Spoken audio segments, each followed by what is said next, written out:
Live.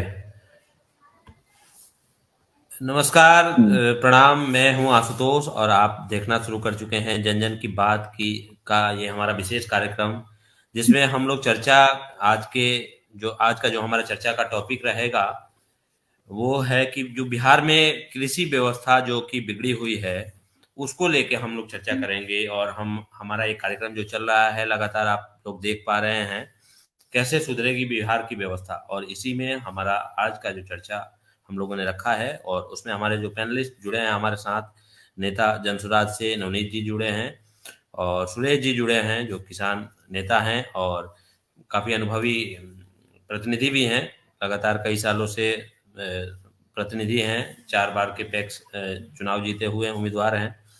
तो मैं चर्चा को स्टार्ट करने से पहले जो हमारे पैनलिस्ट हैं उनकी तरफ जाने से पहले मैं आप लोगों को एक बार बता दूं कि हम लोग लगातार जन जन की बात के माध्यम से अपने जो हमारे तमाम दर्शक जो जुड़ रहे हैं या जो बिहार के लोग हैं उनके लिए ये विशेष कार्यक्रम हम लोग चला रहे हैं कि बिहार की जो बिगड़ी हुई व्यवस्था है उसको कैसे बेहतर किया जा सकता है। और हम लगातार लोगों से अपील भी करते रहते हैं कि आप लोग भी अपने जो कमेंट हैं या अपने सुझाव हैं आप हमें कमेंट बॉक्स में लिख सकते हैं। हम आपके जो सवाल हैं उसको हम तमाम पैनलिस्ट जो हमारे साथ जुड़ते हैं उनके साथ रखेंगे। तो आज की चर्चा का केंद्र हमारा होगा किसान, बिहार का किसान जो लगातार कई सालों से कई दशक से लगातार पीड़ित रहा है, लेकिन कृषि की जो व्यवस्था है उसको बिहार की सरकार कहीं से भी बेहतर बंदोबस्त नहीं कर पाई है बिहार के किसानों के लिए। उसका कारण एक तो ये रहा है कि बिहार के किसान लगातार पलायन करते रहे हैं और आज के टाइम में किसानों के लिए जो बिहार की कृषि है वो केवल खर्चा और उनका मतलब वो पेट खर्चा उससे चला सकते हैं, घर का खर्चा चलाना या उनका उससे जीविका उपार्जन कोई उसका साधन नहीं है बिहार की कृषि। मैं सबसे पहले सुरेश जी को चर्चा में शामिल करना चाहूंगा। सुरेश जी, बिहार की जो कृषि की व्यवस्था है और जो सरकार के तरफ से जो जी एक तो पहले मैं दर्शकों का परिचय आपसे चाहूंगा कि आप दर्शकों को अपना परिचय दें कि आप क्या कर रहे हैं और कहाँ से जुड़े हैं हमारे साथ। हम पैक्स अध्यक्ष हैं तेनुआ पैक्स सदर ब्लॉक से, सारण जिला पैक्स संघ के जिला अध्यक्ष हूँ और मैं सहकारिता से 2000 वर्ष से जुड़ा हुआ हूँ और कृषि का मैं किसान से मैं वाकिफ हूँ हर समस्या से। अब इसके लिए इस आपके न्यूज स्टूडियो को बहुत बहुत धन्यवाद देते हैं कि किसान की समस्याओं को आप जानने का प्रयास किया, इसके लिए आपको बहुत बहुत बधाई। जी सुरेश जी, मेरा सवाल आपसे बस यही रहेगा, आप लगातार एक तो किसान हैं भी और लगातार किसानों की समस्याओं को लेके काम भी कर रहे हैं। आपने जैसे बताया पैक्स संघ जिला अध्यक्ष भी हैं आप। जी, तो मैं बस ये जानना चाहूंगा सर कि जो भी किसानों की समस्याएं हैं उसको लेके सरकार द्वारा जो योजनाएं चलाई जा रही है उससे क्या बेनिफिट हो पा रहा है बिहार के किसानों को? क्योंकि नहीं हो एंड पे रहा है, देखें नहीं हो जी रहा जी है। अभी हमारे तो आखिर मुख्यमंत्री क्यों जी ये जो व्यवस्था बिगड़ी हुई है? जी जी जी जो सरकार जो योजना बना रही है वो अधिकारियों के फाइल में रह जाता है। जैसे चौथा कृषि मैप रोड बिहार सरकार द्वारा घोषणा किया गया, दिसंबर में राष्ट्रपति के कर कमलों द्वारा उद्घाटन किया गया। इसमें बिहार का 1,62,000 रुपया खर्च होगा, 5 वर्ष की योजना है, लेकिन इसमें भी दूर दूर तक कहीं किसान के प्रतिनिधि की सहभागिता नहीं है।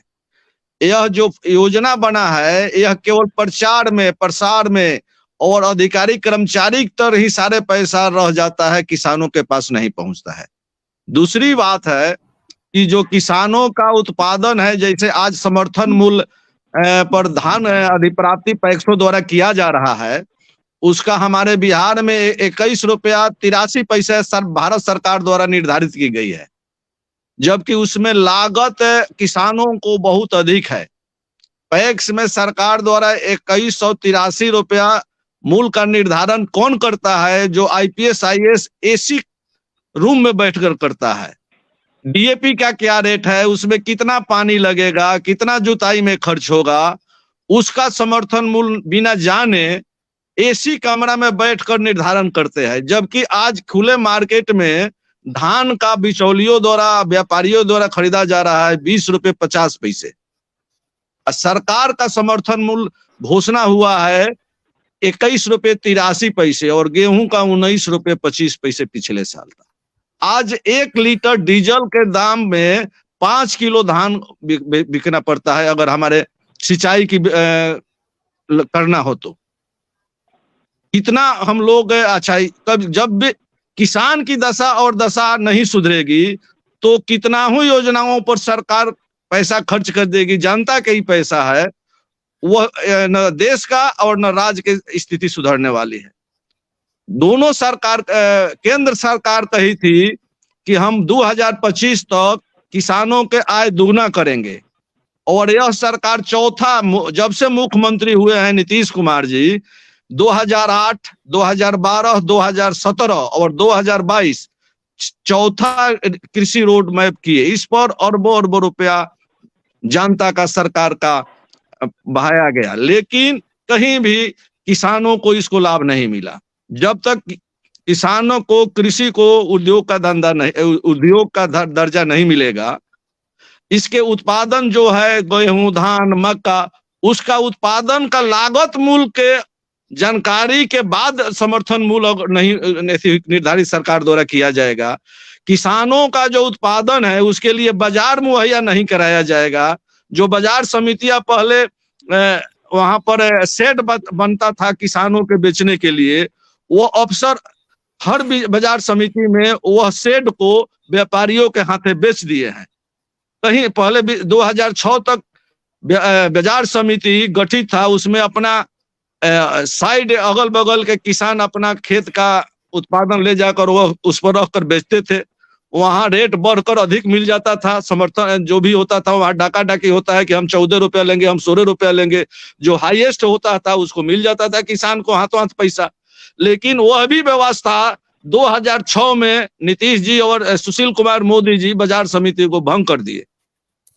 एक तरह से किसानों को पंगु बना दिया गया, और जो समर्थन मूल्य है उससे 2.5 माने किसानों को लागत पड़ रही है, जिसके कारण किसान अब खेती करना छोड़ दिए हैं, ठेका पर, बटैया पर अपना देकर अपना दूसरे धंधे में और व्यापार में और चाहे दूसरे जगह पलायन करने की थी है।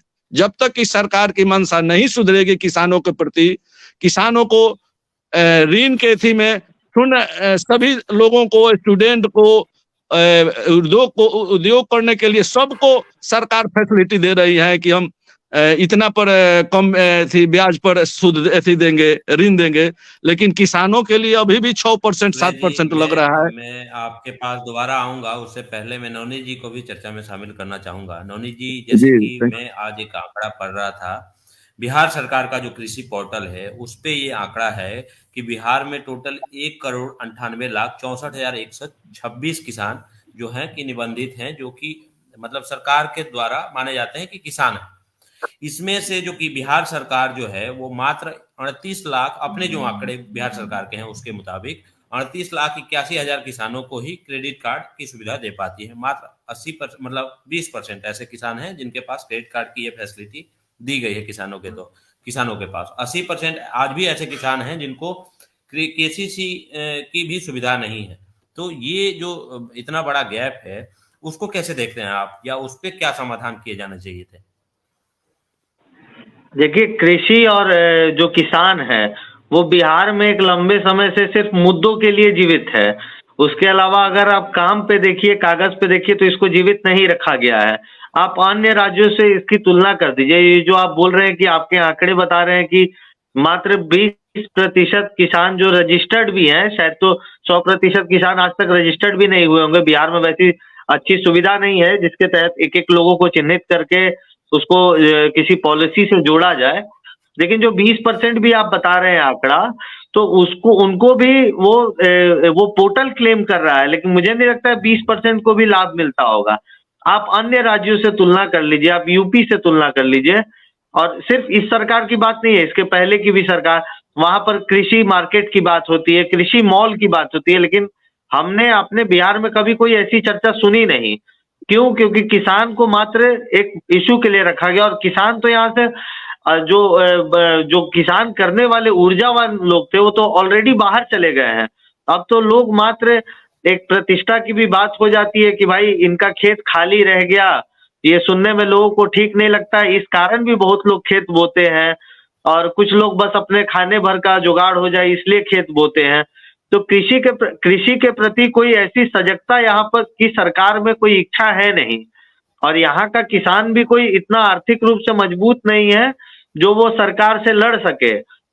लगातार एक व्यवस्था के तहत ही किसानों को लगातार मार दिया गया है यहाँ के कागजों से। तो आप देखिएगा कि ये जो 20% आंकड़े की आप बात कर रहे हैं, या कोई और भी आंकड़ा आप किसान का उठा के देख लीजिए, तो यहाँ पर तो डीएपी का बात हो या फिर जो भी खाद्य सामग्री डाले जाते हैं जो सरकार के द्वारा सब्सिडाइज मिलता है, उसमें खुलेआम भ्रष्टाचार है। इसके लिए आपको किसी के पास जाने की जरूरत नहीं है।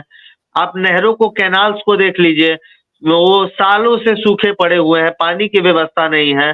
तो किसान का तो जितना आमदनी नहीं, उससे ज्यादा लागत तो उसको आखिरी फसल लाने तक लग जाता है। और वो कहावत है ना कि भाई एक बार आप फंसते चले गए, उसके बाद फंसते तो बुआई लोग कर लेते हैं, फिर पटाई में कुछ खर्चा हो जाता है, फिर उसको बचाने में खर्चा हो जाता है, फिर उसमें से घास चुनवाने में, अलग अलग तरह की बात है। तो सरकार की तरफ से तो यहाँ कोई इच्छा ही नहीं है किसानों को कोई मदद करने की। जी सुरेश जी, मैं आपसे दोबारा आपको शामिल करना चाहूँगा चर्चा में। जैसे कि बिहार में एक व्यवस्था जो है, हम लोग लगातार देखते हैं कि जो उत्तर बिहार का इलाका है या आधा बिहार जो है वो हमेशा बाढ़ से ग्रसित रहता है, और आधा बिहार सुखाड़ से मतलब ग्रसित रहता है।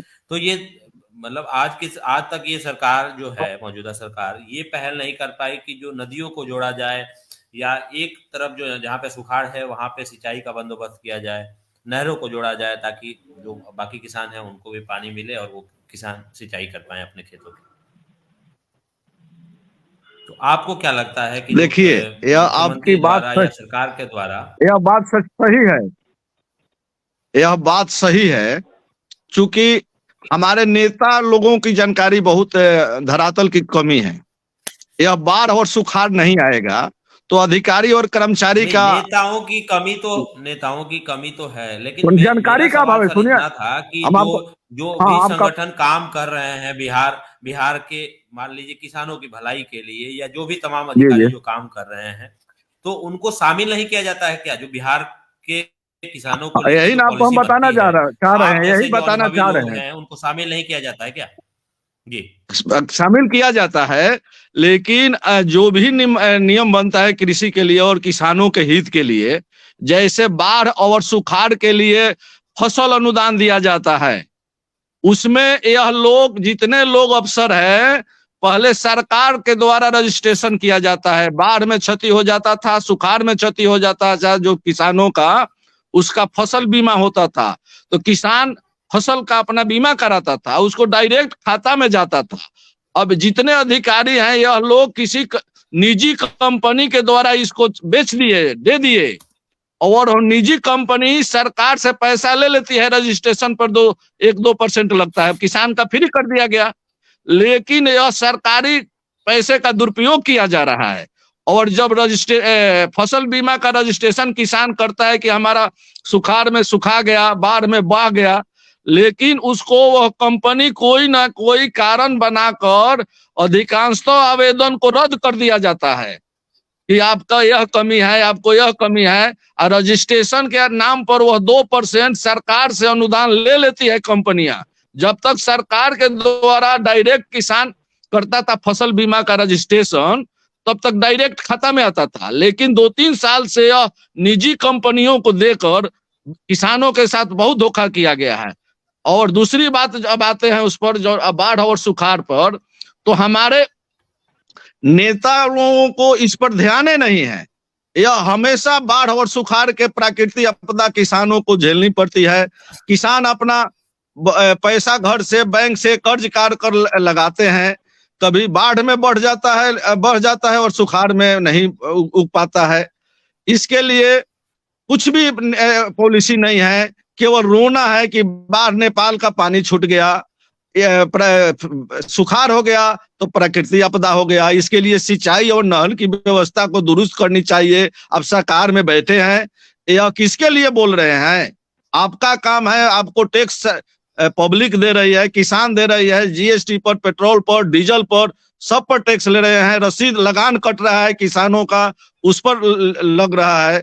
तो यह व्यवस्था आपको करनी है, केवल रोना है और कुछ नहीं करना है। और जो अफसर है, जो नीति बना रहे हैं कृषि के लिए, वो इतना पेचीदा है। जैसे आप केसीसी का कहे तो भारत सरकार यह घोषणा की कि जितने भी प्रधानमंत्री सम्मान योजना में रजिस्टर्ड किसान है, उसको बैंक केसीसी डायरेक्ट देगी, कोई कागज की आवश्यकता नहीं है। लेकिन आज बैंक में हमारे किसान जाकर थक जाते हैं, कोई बैंक वाला सुनने के लिए तैयार नहीं है। यह जी नवनीत जी, मैं आपके पास आना चाहूँगा चर्चा में कि जो जो भी हम लोग देखते हैं कि बिहार में जो किसान हैं, शायद सुरेश जी डिस्कनेक्ट हो गए थे, दोबारा जुड़ गए हैं। सुरेश जी, कोई बात आप अपनी पूरी नहीं कर पाए तो कर सकते हैं, और नहीं तो मैं 1 मिनट के लिए आपसे पूछना चाहूंगा। मैं तो वही किसी जो नवनीत जी को मैं चर्चा में लाना चाहूंगा। नवनीत जी, जो हम लोग देखते हैं कि बाकी जो आपने तमाम जिक्र किया कि यूपी या पंजाब या हरियाणा, जो भी बाकी राज्यों के किसान हैं, तो मैं एक चीजें जो देखता हूं कि ये तमाम जो वहाँ के किसान हैं, पंजाब के किसान, हम लोगों ने कुछ ही दिन देखा कि अगर उनके खिलाफ कोई भी सरकार जो है, सेंट्रल सरकारें हों, अगर कोई कानून लाती हैं और उनको अगर वो पसंद नहीं है या उनसे उनके किसी भी हकमारी की जा रही है, तो वो किसान धरना प्रदर्शन करते हैं, सरकार का विरोध करते हैं। लेकिन हमने अभी तक कोई ऐसा आंदोलन नहीं देखा है बिहार में जो कृषि के मुद्दे पे किसानों द्वारा बड़ा कोई आंदोलन हुआ है। देखिए, इसका कारण यह है कि आप अगर ध्यान से देखिएगा तो बहुत कम ही ऐसे लोग हैं, ना के बराबर, जो सिर्फ और सिर्फ कृषि पे अपना जीवन व्यतीत करते होंगे। ऐसे लोग बिहार में बहुत कम हैं, या तो उनके पास जमीन नहीं है या इस काम को ही लोगों ने छोड़ दिया है। लेकिन ऐसे लोग पंजाब, हरियाणा, महाराष्ट्र वगैरह में बड़ी संख्या में है। तो एक तो ये बहुत बड़ा कारण है। खेत के प्रति, इस फसल के प्रति, किसान के प्रति एक अलग सम्मान, एक अलग प्यार वहां के लोगों को है, क्योंकि खेती भी उनके जीवन को उतना ही संवारती है जितना वो संवारते हैं। लेकिन बिहार में ऐसी कोई स्थिति है नहीं। बिहार में लगातार लोग इससे बाहर जाते जा रहे हैं। आप बिहार में बता नहीं सकते हैं कि कोई ऐसा माँ बाप या कोई ऐसा परिवार होगा जो अपने बच्चों को चाहता है कि वो खेती के काम में लगे। सब अपने आप को इससे दूर करना चाहते हैं। और इस जनरेशन की बात नहीं है, ये पिछले एक जनरेशन पहले से ये चीज चल रही है। क्योंकि आप एक जनरेशन पहले को भी देखेंगे, सुरेश जी किसान वगैरह से बहुत जुड़े हुए हैं, लेकिन इनके उम्र के थोड़े से बाद के लोग इतने ज्यादा परिपक्व किसान और खेती के मामले में नहीं है। हम लोग आज राजनीतिक पहलुओं से चूंकि जुड़े हुए हैं, राजनीतिक क्षेत्र से, इसलिए किसान और खेत के बारे में इतनी जागृति है। लेकिन पंजाब, हरियाणा में सामान्य लड़कों को भी खेती और इसके फार्मिंग के बारे में बहुत अच्छी जानकारी है, जो हमारे यहाँ बहुत कम है। क्योंकि इसको कहीं ना कहीं लोग शर्म का इशू यहाँ बना दिए हैं। आमदनी इससे होती नहीं है, मदद आपको मिलती नहीं है, और जो सम्मान मिलना चाहिए, सरकार भी अगर चाहे तो इसको बहुत तरह से प्रोत्साहित करके सम्मानित कर सकती है, लेकिन इसमें से सम्मान भी गायब है। अब आप आंकड़े देख लीजिए, पंजाब में पिछले 10 साल में जहां पर 80% गेहूं और धान का खरीद हुआ है सरकारी मूल्य पे, वहां बिहार में धान का 1% और गेहूं का 12% हुआ है। तो आप यही आंकड़े से देख लीजिए कि भाई कितना किसान को झेलना पड़ता होगा। और इसके अलावा जो सब्सिडाइज चीज है उसको डबल दाम में लेना पड़ता है। तो क्या प्रोत्साहन मिलेगा यहाँ के किसानों को? जी सुरेश जी, मैं जैसा कि नवनीत जी ने अगर पंजाब हरियाणा में बिहार जैसी सरकार अगर बर्ताव करने लगे, तो मुझे लगता है कि 6 महीना, 2 महीना या 1 महीना के अंदर किसान लोग एकत्रित होकर उस सरकार को गिरा डालेंगे या मजबूर कर देंगे उनको रिजाइन करने पे। लेकिन बिहार में नहीं कर सकते हैं, किसान उतने शक्तिशाली नहीं है यहाँ। बिल्कुल। मैं सुरेश जी आपसे ये जानना चाहूंगा, जैसे नवनीत जी ने उठाया एक मुद्दा कि बिहार में कोई भी किसान जो अपने बेटे, मतलब अपने आने वाली पीढ़ी को किसान मतलब किसान या किसान के जो जुड़े हुए कामकाज है उसमें जोड़ना नहीं चाहता है। हालांकि जो आंकड़े हैं, या मान लीजिए कोई पैसा कमा रहा है, खाना तो आपको खाना ही है, तो जो लास्ट आपका जो गोल है वो आपको भोजन मिलना चाहिए भरपेट। तो वो जी। चीज भी अगर हम बिहार के किसान जो हैं अगर उससे भी अपने आप को साइड करते जा रहे हैं, तो इसका क्या रीजन लगता है आपको? सरकार की उदासीनता है इसमें। चूंकि हमारे पूर्वज कहते थे कि पहले कृषि प्रधान है, द्वितीय व्यवसाय है और तृतीय स्थान पर नौकरी था। आज ठीक उल्टा हो गया है। व्यवसाय हो गया है नौकरी हो गया 1 नंबर पर, व्यवसाय 2 नंबर और कृषि तीसरा नंबर पर चला गया है। जबकि सरकारी आंकड़ा है कि हम लोग आत्मनिर्भर हो चुके हैं अन्न उत्पादन के क्षेत्र में। आज धान अधिप्राप्ति का काम चल रहा है सरकार द्वारा 15 नवंबर से 1 नवंबर से 15 फरवरी तक। भारत सरकार द्वारा यह समर्थन मूल्य निर्धारण किया गया है। भारत में 9 सरकारें, स्टेट सरकारें अपने किसानों को समर्थन मूल्य से एक्स्ट्रा अपने तरफ से 300 से लेकर 900 रुपया तक बोनस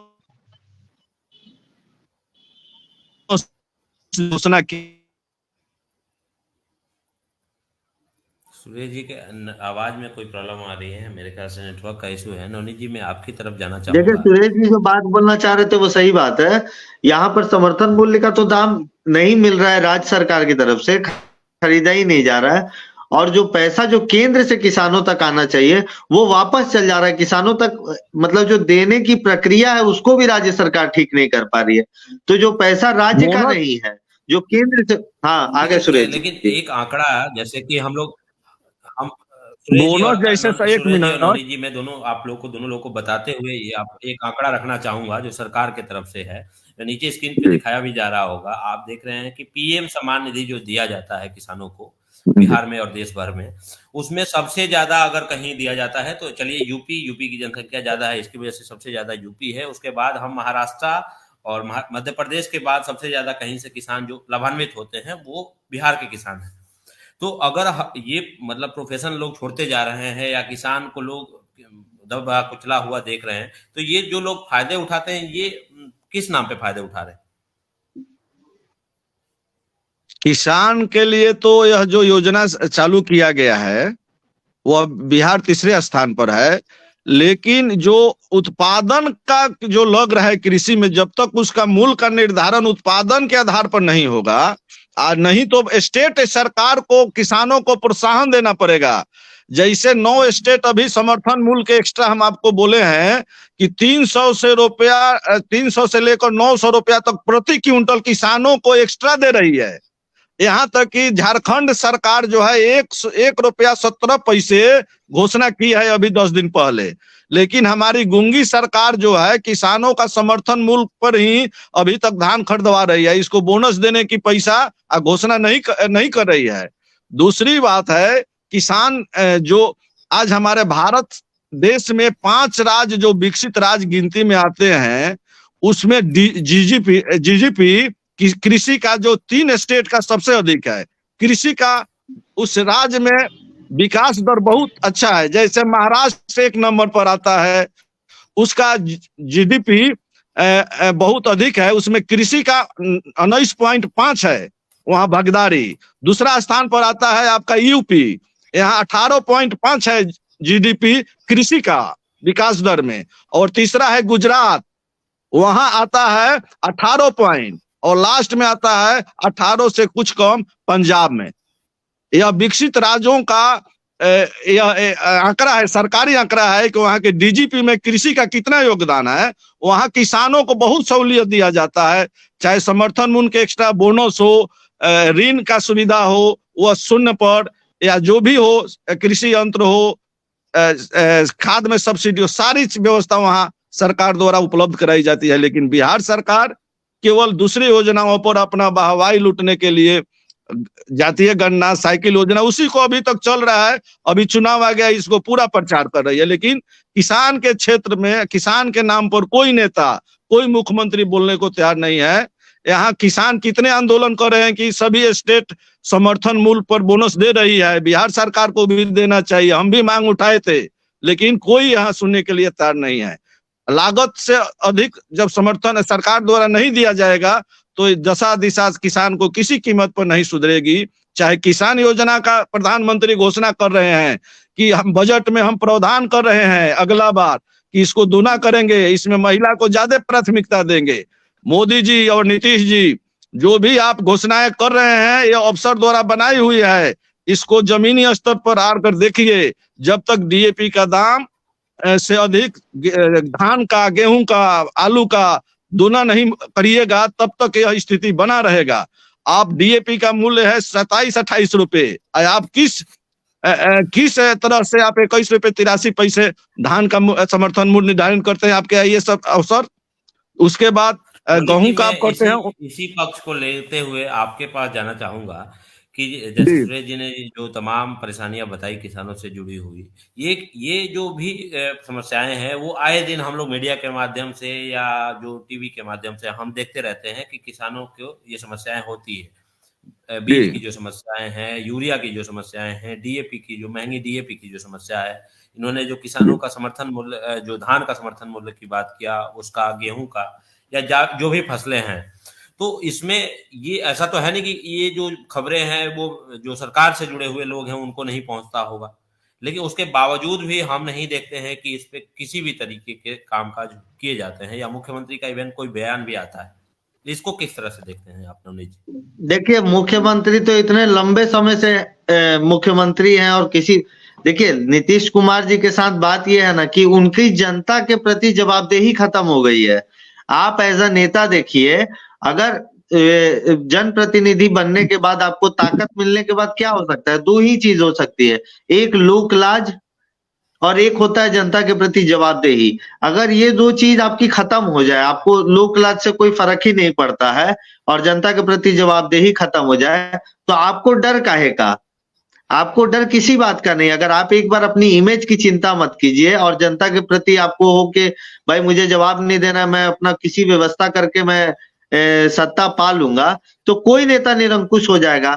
आप तो पिछले 2-3 चुनाव को देख लीजिए, चूंकि आज विषय कृषि पर केंद्रित है, कृषि और किसान तो कभी एक नारा के अलावे कभी रहा ही नहीं। सुरेश जी ने बताया ना कि भाई पहले कृषि प्रधान बोलते थे, हमारे देश के दूसरे प्रधानमंत्री आदरणीय स्वर्गीय लाल बहादुर शास्त्री जी ने नारा दिया था, जय जवान जय किसान। वो नारा देखिए उस समय में कितना महत्वपूर्ण था कि भाई खाने के लिए अनाज चाहिए और सुरक्षा के लिए जवान चाहिए। ये दो सबसे महत्वपूर्ण चीज है देश के। तो इन दोनों के नाम पे वोट तो बटोर लिए जाते हैं, लेकिन इन दोनों के लिए, खासकर कृषि के लिए, किसान के लिए बिहार में कोई अलग से योजना या इसको कोई बहुत जोर देके इसको नहीं किया जाता है। और ये 1-2 बार की बात नहीं है, लगातार। अब आप पूछ रहे थे सरकार के पास ये खबर है कि नहीं, और ये अधिकारियों की जो शिकायत, अधिकारी क्यों बताएंगे नीतीश कुमार को कि इतनी खराब स्थिति है? और नीतीश कुमार की दिलचस्पी नहीं है कि भाई नीचे जाके हम एक बार देखें। उनको अधिकारी बता देते हैं कि भाई बहुत अच्छा, सब तो आप ही का नाम ले रहे हैं। वो भी खुश है कि भाई सबसे अच्छा हम ही है यहाँ पर। आप उनके बयानों में भी देखिएगा, सब ठीक कर दिए। अभी समाधान यात्रा में निकले थे, आप क्लिप निकाल के देख लीजिए, मैंने कि कहाँ पर खेत में घुस के सामान्य जो पहले से प्रायोजित लोग नहीं थे, उसके अलावा वो उससे हट के कहीं खेत में किसी को रैंडमली कहाँ किसी को पकड़ के कभी बात कर दिया, या किसी स्टूडेंट को पकड़ के, या किसी विभाग में जहां वो घूम रहे थे, वो तो भीड़ प्रायोजित थी। अधिकारियों को बताया गया था कि भाई इतने आदमी को सिखा के वहां पर खड़ा कर देना है, क्या सवाल पूछना है वो उनको मालूम था, क्या जवाब देना है वो अधिकारी ने लिख के मुख्यमंत्री को दे दिया था। उस समाधान यात्रा में बिहार की जनता का सैकड़ों करोड़ रुपया खर्चा हुआ होगा। एक समाधान सरकार को भी तो बताना चाहिए पब्लिक को आके कि भाई समाधान यात्रा से हमने जनता को ये समाधान तक हम पहुंचे। आप जनता का दरबार चलता है कार्यक्रम, आप देख लीजिए, कभी कोई ऐसा रिपोर्ट आपने देखा है क्या? आप रिपोर्ट अभी खोजना चाहेंगे तो आप खोज सकते हैं कि जनता दरबार में कितने आवेदन पड़े, लेकिन उन आवेदन का कितना का निष्पादन सही तरीके से हो गया, इसका कहीं कोई डाटा है?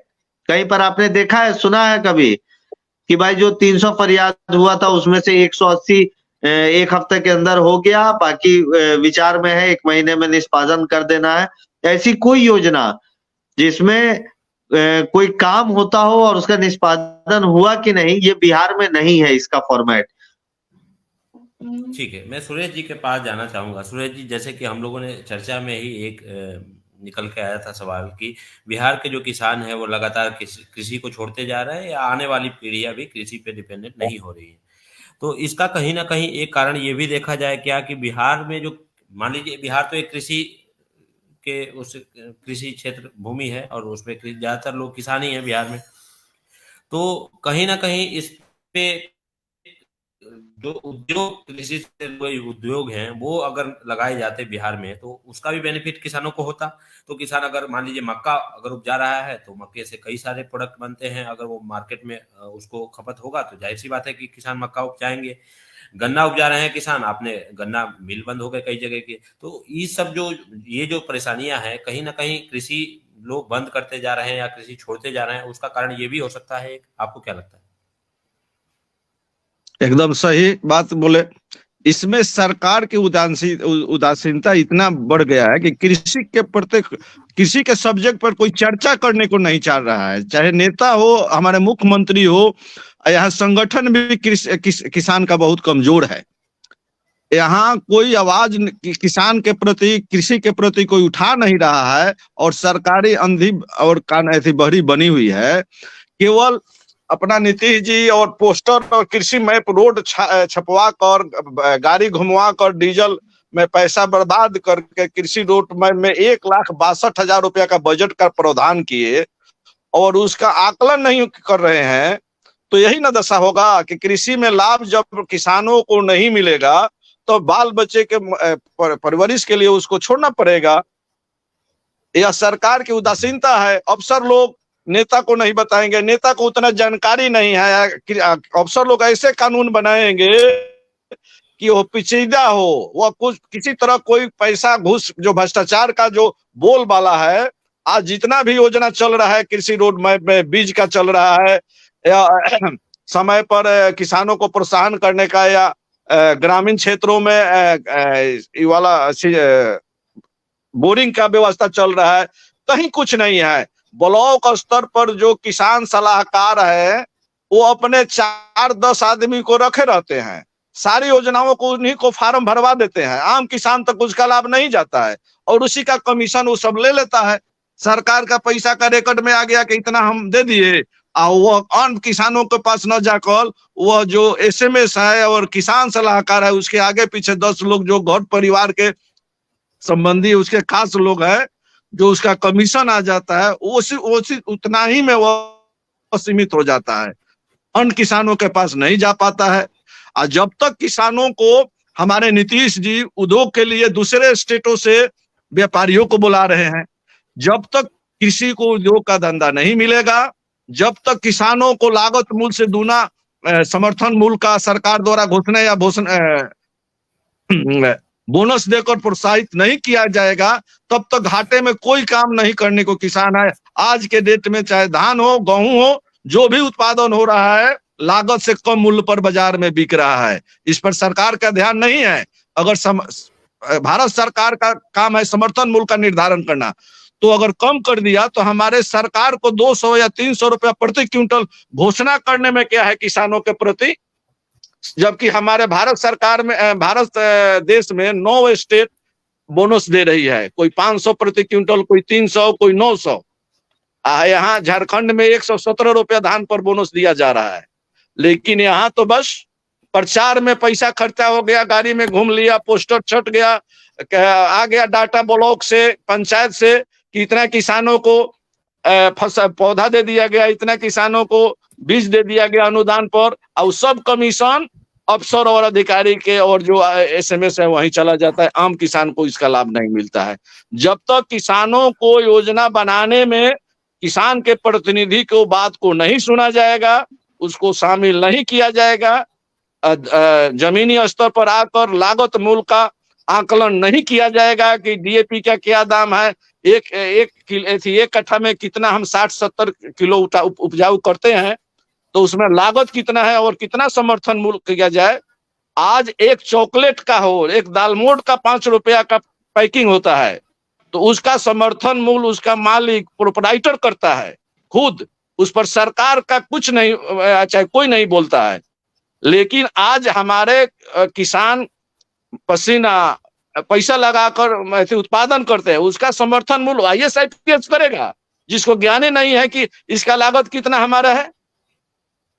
21 रुपया 83 पैसे आज जो सरकार, भारत सरकार निर्धारण किया है, मार्केट में बिक रहा है धान, व्यापारी लोग खरीद रहे हैं 20 रुपये 50 पैसे।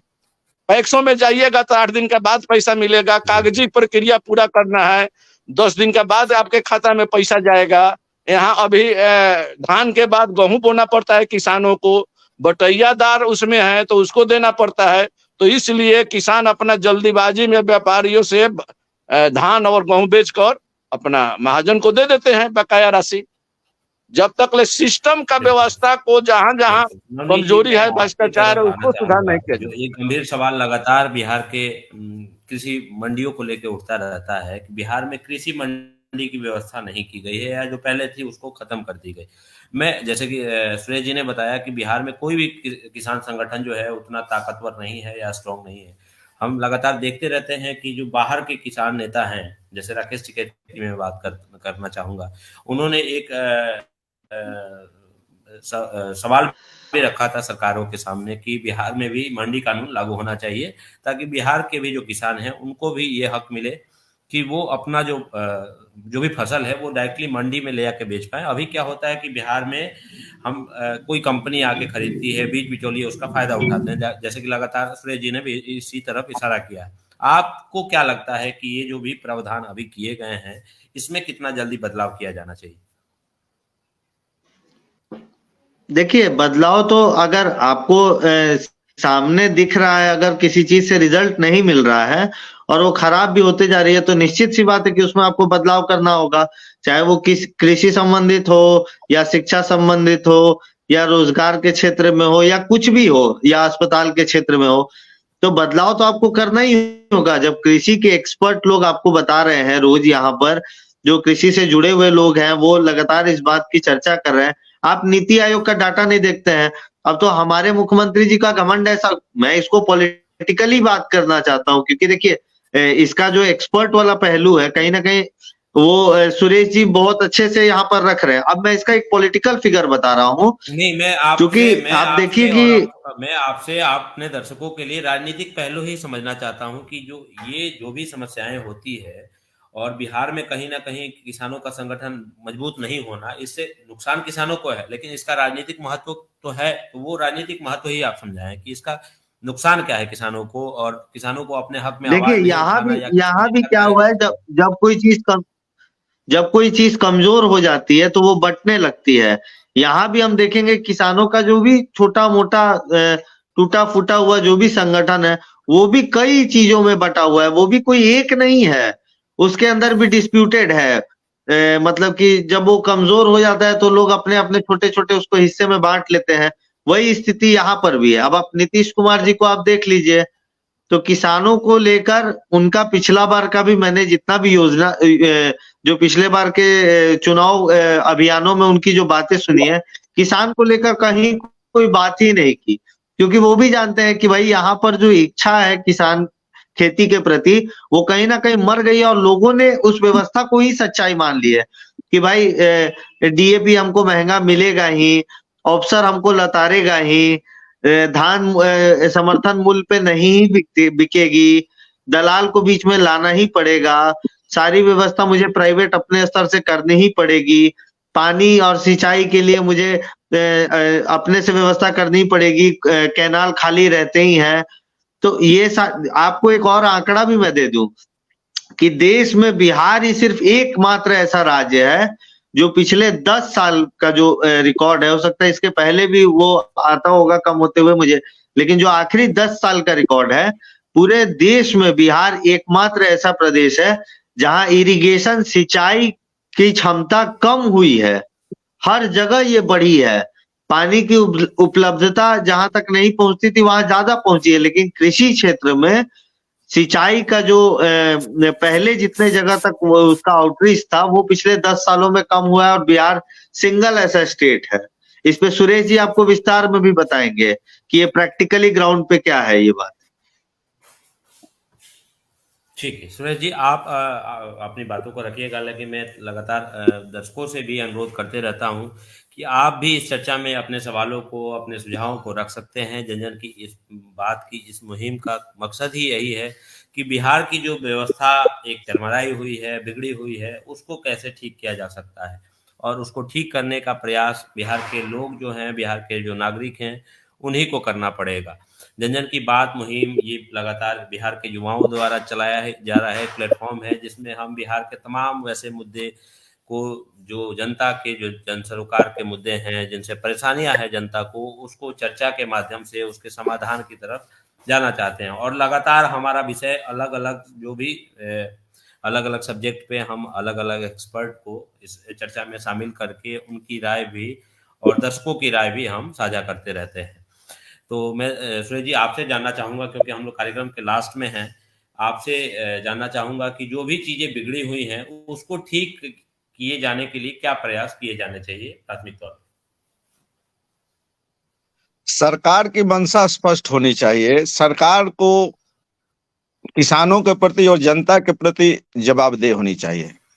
आज जितनी भी नीतियां बन रही है वह केवल कुर्सी के इर्द गिर्द बनती है, जो कुर्सी हमारा बरकरार रखे। चाहे वो फ्री राशन बांटने की चर्चा हो, यह प्रचार किया जाता है। हम इन नेता लोगों को शर्म नहीं आती है कि जब देश आजाद हुआ था तो बिहार उस समय विकास दर में 9वां स्थान प्राप्त था। विकास का जो थी था स्थान 9वां था, आज हमारा बिहार 29वां स्थान पर चला गया है। इसके दोषी कौन है? पैसा कहाँ जा रहा है? इतना पैसा विकास पर दर पर किया जा रहा है। फलना योजना है, नल जल योजना है, इसका विकास दर जो है हमारा पीछे क्यों जा रहा है? चाहे शैक्षणिक हो, आर्थिक हो, या जो भी हो, वह पीछे जा रहा है। हम 29वां स्थान पर है। यह नेता लोग को शर्म आनी चाहिए कि हम किस अथी पर हम जनता के प्रति वोट मांगने जा रहे हैं। आज गुमराह किया जाता है, मुख्य मुद्दों से भटकाया जाता है। आज कोई भी नेता या मंत्री या कोई पार्टी ऐसी नहीं है जो किसानों की समस्याओं को लेकर डिस्कस कर सके और कोई मंच पर रख सके। अगर जिस दिन जो भी पार्टी किसानों की समस्याओं के प्रति संवेदनशील हो जाएगी और उसके लिए लड़ेगी, उसको बहुत ही फायदा होगा, और वही सच्चे हितैषी होगी बिहार के लिए। कितना हो पैसा बहवाइए किसी भी योजना में, जब तक कृषि को उद्योग का धंधा नहीं दीजिएगा, लागत में किसानों को आमदनी दूना नहीं कीजिएगा, कितना हो योजना बनाइएगा, कितना हो पैसा ऐसी कीजिएगा, लेकिन बिहार की स्थिति दशा सुधरने वाली नहीं है। यह तो आंकड़ा सरकारी है कि आज 29वां स्थान पर बिहार है। इसके दोषी कौन है? नवनीत जी, हम लोग हमारे कार्यक्रम नेता के है। आखिरी छोर पे हैं। मैं आपसे आखिरी कमेंट लेना चाहूंगा कि बिहार में जो कृषि की तमाम जो समस्याएं हैं, उसको लेके हम लोग, जो किसान मंत्री हैं या जो कृषि मंत्री हैं, उनके तरफ से भी तो कोई पहलू नहीं देखते हैं। जैसे कि सुधाकर सिंह देखिए, जो कृषि मंत्री थे, हाँ देखिए, मैं एक बात बता दूं आपको, दर्शकों को बता दूं मैं कि जो नीतीश कुमार जी हैं, क्या वैसे मंत्रियों को टॉलरेट नहीं कर पाते हैं जो अपने जो जो उनका प्रोफाइल है या जो उनका विभाग है उस पर अगर वो काम करते हैं और वो इंडिपेंडेंट कोई राय रखते हैं? जैसे सुधाकर सिंह को हटा के कुमार सर्वजीत को बनाया गया है आखिरी में कृषि मंत्री। तो इस पे किस तरह से नीतीश देखते हैं आप इन तमाम मुद्दों को? नीतीश जी हमारे नेता को संशय की दृष्टि देखते हैं और अफसर को बहुत ईमानदार समझते हैं। ये उनकी भूल है। वो अफसर पर एकदम ब्लाइंडली सपोर्ट करते हैं, विश्वास करते हैं।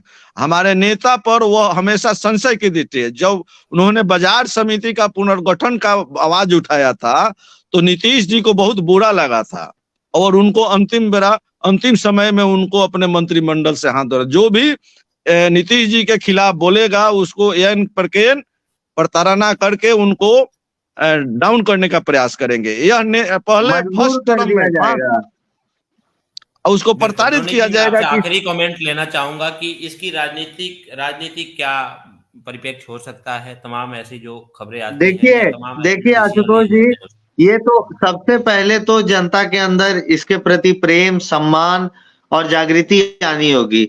आपको मैं ये चूंकि कार्यक्रम का अंत है, मैं अपना लास्ट रिमार्क्स यही रखूंगा कि आप जानते हैं मैं पंजाब के चुनाव से भी जुड़ा था। ऐसे गांव थे जहां पर मुझे ऐसे लोग मिले जो हमसे पूछ रहे थे कि भाई आपने मुख्यमंत्री का चेहरा तो इस पार्टी ने घोषणा कर दिया, लेकिन कृषि मंत्री का चर्चा नहीं किया। हमारा पंजाब तो कृषि प्रधान देश है, तो राज्य है, तो आपको कृषि मंत्री बताना चाहिए। हालांकि ये बात कोई प्रैक्टिकली उतना लॉजिकल नहीं है, लेकिन फिर भी देखिए वहां का प्रेम या जागृति। लेकिन क्या हम ऐसा शिक्षा के प्रति या कृषि के प्रति या किसी भी क्षेत्र के प्रति हम ऐसा सोचते हैं क्या? लेकिन कृषि के प्रति तो मेरे ख्याल से हर राज्य को सोचना चाहिए। इसके अलावा मैं यही बात कहूंगा कि आज का ये कार्यक्रम मुझे बहुत अच्छा लगा कृषि को लेकर, और ये जो प्लेटफॉर्म है इसके द्वारा लगातार बिहार के मुद्दे उठ रहे हैं, मुझे इस पैनल में लगातार जोड़ा जाता है। इसके लिए मैं बहुत आप सबका और ये पूरी टीम का धन्यवाद देता हूँ। सुरेश जी जैसे लोग या जिस पहलू पे हम बात करते हैं ऐसे लोग आते हैं, तो ना सिर्फ बिहार की जनता को तो हम इस प्लेटफॉर्म के माध्यम से कुछ नया चीज बिहार की जनता तक पेश कर ही रहे हैं, हम और आप भी कुछ इससे रोज सीख रहे हैं और मुझे बहुत अच्छा लगेगा। मैं चाहूंगा कि कृषि के ऊपर आप इसको एक बहुत अच्छी सीरीज बना के एक लंबा इसको पहलू करें। मुझे लगता है सुरेश जी जैसे लोग अगर और भी कार्यक्रम में लगातार जुड़े तो ऐसी अनेक बातें बिहार को लेकर, जागृत करने को लेकर और युवाओं को कृषि के प्रति से जोड़ने को लेकर एक बहुत मील का पत्थर ये कार्यक्रम साबित हो सकता है।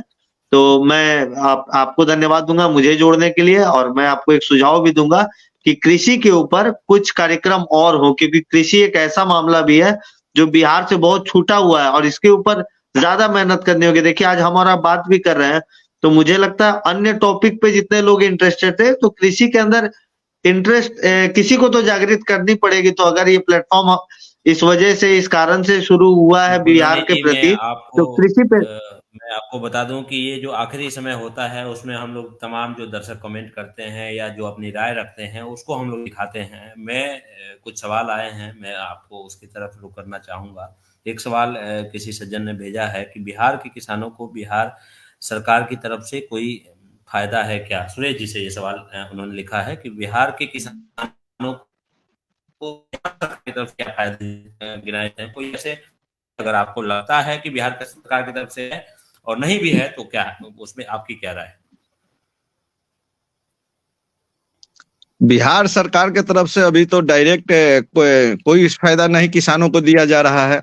जो सरकार भारत सरकार का सब्सिडी के खाद पर मिल रहा है, आपको डीएपी पर, यूरिया पर मिल रहा है, और जो समर्थन मूल्य है उस पर मिल रहा है। बिहार सरकार को अगर लाभ देना है तो किसानों को बोनस घोषणा करे, समर्थन मूल्य पर, धान पर करे, गेहूं पर करे, मक्का पर करे, अपने तरफ से 200 रुपए प्रति क्विंटल या 300 रुपए एक बार मात्र बिहार सरकार द्वारा बोनस दिया गया है 300 रुपए क्विंटल अभी तक, जब से नीतीश जी सरकार में आए हैं। उसके बाद बोनस की घोषणा नहीं की गई है। तो यह योजनाएं हैं केवल जितनी भी किसान के प्रति बनी है वह किसानों के न पहुंचकर कुछ ब्लॉक के दलालों के पास ही रह जाती है। इसके लिए किसानों को योजनाओं को डायरेक्ट जोड़ना पड़ेगा, जाकर जमीन पर, उसके घर पर, न कि ब्लॉक पर बैठे बैठे ऑनलाइन करके और अपने आदमी को उसको जोड़ दिया जाता है। वो किसान नहीं होते हैं, दूर दूर तक किसान उससे वंचित रह जाते हैं, और जो उसके कर्मचारी के इर्द गिर्द और उसके संबंधी और जो उसके कमीशन खोर है वही जुड़े रहते हैं और कृषि का लाभ ले जाते हैं। और सरकार के रिकॉर्ड में वह दिखाई देता है कि इतने किसानों को लाभ दिया गया है, जो सच्चाई से बहुत दूर रहता है। जी नवनीत जी, एक सवाल और भी आया है कि बिहार के किसानों की स्थिति कैसे सुधरेगी। इस सवाल को लेकर मैं आपकी तरफ जाना चाहूंगा कि इसके लिए क्या पहलू उठाने चाहिए सरकार को? देखिए इसके ऊपर ही तो 1 घंटे से बात चल ही रही है, और सुरेश जी ने भी अपने इस कमेंट के पहले जो बातें कही थी वो यही कही थी कि भाई इसके लिए सबसे पहले तो जनता के अंदर खेती किसानी इसके प्रति एक सम्मान जगे, वो सरकार से जुड़े और सरकार की मंशा किसानों के प्रति ठीक हो। पहले तो ये अपने अंदर की इच्छा शक्ति और इस चीज के प्रति सम्मान बढ़ जाए, फिर आगे कुछ सोच सकते हैं। आगे तो बहुत सारी चीजें हैं जिसको सुधार करना है। भ्रष्टाचार को रोक भी अगर हम लोग दें या कुछ कम भी कर दें तो ही बहुत कुछ सुधार हो जाएगा। नई नीति को तो लगातार लाना ही है पुराने से रिप्लेस करने के लिए। ठीक है नवनीत जी, मैं ये इस कार्यक्रम को खत्म करने से पहले कल एक दर्शक का जो सवाल आया था आखिरी समय में, उनका सवाल आपसे था, हालांकि वो किसान से जुड़े हुए मुद्दों पे नहीं है, लेकिन फिर भी हम लोग जो आखिरी दौर में सवाल आते हैं तो चाहते हैं कि जो जिनसे सवाल रखे गए हैं, और वो सवाल आपसे था और इत्तेफाक है कि आप आज कार्यक्रम में मौजूद भी हैं। उनका सवाल ये था कि ऐसा तो नहीं होगा कि जो जनसुराज का जो मकसद है और प्रशांत जी का जो मकसद है वो कहीं ना कहीं केजरीवाल जी का जो दिल्ली का मॉडल है वही बन के रह जाएगा। और उन्होंने तंज भी कसा था कि केजरीवाल जो क्रांतिकाली आंदोलन के जनक एक समय माने जाते थे, और उनका जो अभी आंदोलन खत्म हो गया है और तमाम भ्रष्टाचार के जो उनकी पार्टी जो है, उनके नेता जो है कई जो कैद होते जा रहे हैं, तो उनका दृष्टिकोण ये था कि जो प्रशांत जी का जो अभी पदयात्रा चल रहा है, आने वाले समय में अगर वो पार्टी बनती है तो उसका क्या रूप होगा। ये आखिरी सवाल होगा आपसे, उसके बाद हम लोग ये चर्चा को यहीं विराम देंगे। देखिए, प्रशांत जी का और केजरीवाल जी का तो पहले ये तुलना लगातार होता है, लेकिन मैं बता दूं कि ये तुलना नहीं होना चाहिए, क्योंकि लोग इसलिए तुलना करते हैं क्योंकि हर चीज लोग अब राजनीति के ही नजरिया से देखने लगे हैं। आप प्रशांत जी की बातों को सुनिएगा तो वो लगातार बोलते हैं कि भाई ये मैं अपना कर्तव्य समझ के बिहार में घूम रहा हूँ, मैं वोट मांगने नहीं आया हूँ। आप देखिए वो पब्लिक से डांट टपट के भी बात कर लेते हैं। इतने स्ट्रॉन्ग भाषा में कौन बात कर सकता है? जो अपना समझता है लोगों को, उनको लगता है ये मेरे परिवार के लोग हैं, मुझे इनकी जिंदगी सुधारनी है, मैं इस लक्ष्य के साथ आया हूँ, मैं इस सपने के साथ आया हूँ कि बिहार को ठीक करो। अगर मात्र वोट के नजरिए से अगर वो देखते हैं तो सिर्फ वही बातें बोलते हैं जो जनता पसंद करती है, लेकिन वो लगातार कड़वी बातें ही बोलते हैं जो वो जानते हैं कि भाई ये इतनी जल्दी लोगों को पसंद भी नहीं पड़ेगी। कई ऐसी बातें हैं, जनता को ही डांटते हैं कि भाई 500 रुपया लेकर वोट दिया आपने, शराब पीकर वोट दिया आपने, आपने ये किया, आपने वो गलती की, आपने जात के नाम पे वोट दिया, आपने धर्म के नाम पे, आपने पुलवामा के नाम पे, आपने अपने बच्चों को नहीं देखा, नेताओं के बच्चों को देखा। तो बिहार में जो प्रशांत जी कर रहे हैं, पहली बात तो वो राजनीति से अभी तो अलग हटके है। दूसरी बात कि जब ये व्यवस्था बनेगी तो ये बिहार के लोग बनाएंगे, इसमें प्रशांत जी की अकेले की भागीदारी नहीं है। और जो योजना है वो भी प्रशांत जी के अपने की योजना नहीं है, वो हम सबसे एक सलाह लेकर, जितने भी लोग उनसे जुड़ते हैं उनसे राय मशवरा कर कर, जो संस्थापक सदस्य हैं अभी उनके पास एक एक किट जा रहा है जो उनका कार्ड बन के जा रहा है, उसमें एक सुझाव का भी एक सेक्शन बनाया गया है जिसमें उनसे सवाल पूछा गया कि आप अपना सुझाव दीजिए। सब चीज को एक जगह संकलन करने के बाद जनता के पसंद के बात को, और जो आप और हम कहेंगे उस बात का ही अंश कहीं ना कहीं उन सारी योजनाओं में दिखेगा जो जनसुराज का योजना होगा। जी, बहुत बहुत धन्यवाद आप तमाम पैनलिस्ट का जो आप आज की चर्चा में हमारे साथ शामिल थे। सुरेश जी हमारे साथ आज की चर्चा में जो किसान नेता हैं बिहार के वो शामिल थे, आपका बहुत बहुत धन्यवाद। नवनीत जी आपका बहुत बहुत धन्यवाद। जन जन की बात का ये मुहिम और ये कार्यक्रम लगातार, आज का जो कार्यक्रम है खासकर हम लोगों ने किसानों के ऊपर रखा था कि आखिर कब तक जो कि खराब कृषि व्यवस्था है उसका कारण, और उसकी खराब कृषि व्यवस्था के कारण बिहार का जो किसान है वो पलायन करते रहेगा। आए दिन हम लोग तमाम आत्महत्या के भी खबरें सुनते रहते हैं न्यूज में, तो वो उन सब परेशानियों से कैसे निपटा जा सकता है, सुरेश जी ने अपनी बातें रखी।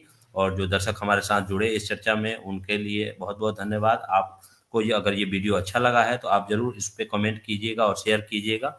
आप अपने आने वाले जो हमारे कार्यक्रम है उसके लिए कोई सुझाव और कोई अपना सवाल रखना चाहते हैं तो आप कमेंट में या ईमेल के जरिए हमें भेज सकते हैं। आप का बहुत बहुत धन्यवाद। तमाम दर्शकों का शुक्रिया। धन्यवाद। धन्यवाद।